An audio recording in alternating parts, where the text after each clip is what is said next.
আবারও দীঘাতে উদ্ধার হলো মৃত ডলফিন। স্থানীয় বাসিন্দা এবং পর্যটকদের মারফত খবর পেয়ে দীঘা বন দপ্তরের কর্মীরা এসে মৃত ডলফিনটিকে উদ্ধার করে নিয়ে যায়। নিউ দীঘার হলিডে হোম ঘাটে উদ্ধার হয় এই ডলফিনটি।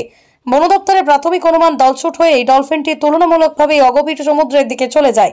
এরপরে হয়তো জলে কোনো কিছুর আঘাতের ফলে তার মৃত্যু হয়েছে। বন দপ্তর সূত্রে আরো জানা যায়, মৃত্যুর কারণ জানতে ডলফিনটির ময়না তদন্ত করা হবে। এরপরই মৃতদেহটি বাড়িতে পুঁতে দেওয়া হবে। প্রসঙ্গে এর আগেও একাধিকবার এইভাবেই ডলফিন উদ্ধার হয়েছে দীঘা সমুদ্র উপকূল অঞ্চলে। তবে কি কারণে ঘটছে এই ঘটনা তা কেউই জানে না। তবে পরিবেশের সামুদ্রিক বাস্তুতন্ত্রের ক্ষেত্রে ডলফিনের বিরাট ভূমিকা রয়েছে বলে সমুদ্র বিশেষজ্ঞদের মতামত, এবং এই ডলফিনের অস্তিত্ব ক্রমশ হ্রাস পাচ্ছে। আর এইভাবে যদি অনবরত ডলফিনের মৃত্যু হয় তাহলে আগামী দিনে এই অস্তিত্বের ভবিষ্যৎ এবং সামুদ্রিক বাস্তুতন্ত্রের এক বিরাট প্রভাব পড়তে পারে বলে মত বিশেষজ্ঞদের।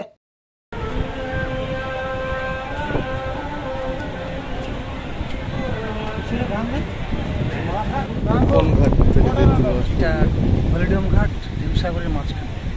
কি উদ্ধার করলো বন দপ্তর? উদ্ধার বলতে ডলফিন মাছ ওর জোয়ারে লেগেছে ঠিক ভোরবেলা 4টা নাগাদ, আশা করি আমরা। তবে দলছুট হয়ে গেছে, মাথায় প্রচুর পরিমাণে একটা আঘাত পেয়েছে, মাছটা মারা গেছে আর কি।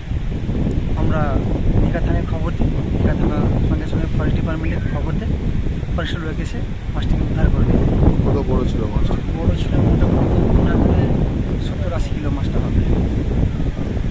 কি কারণে মৃত্যু হয়েছে বলে মনে করছেন আপনারা? স্থানীয় মাথায় একটা চোট লেগেছে, চোট লাগার কারণে মাছটা মারা গেছে। আমার নাম নিরঞ্জন সিং।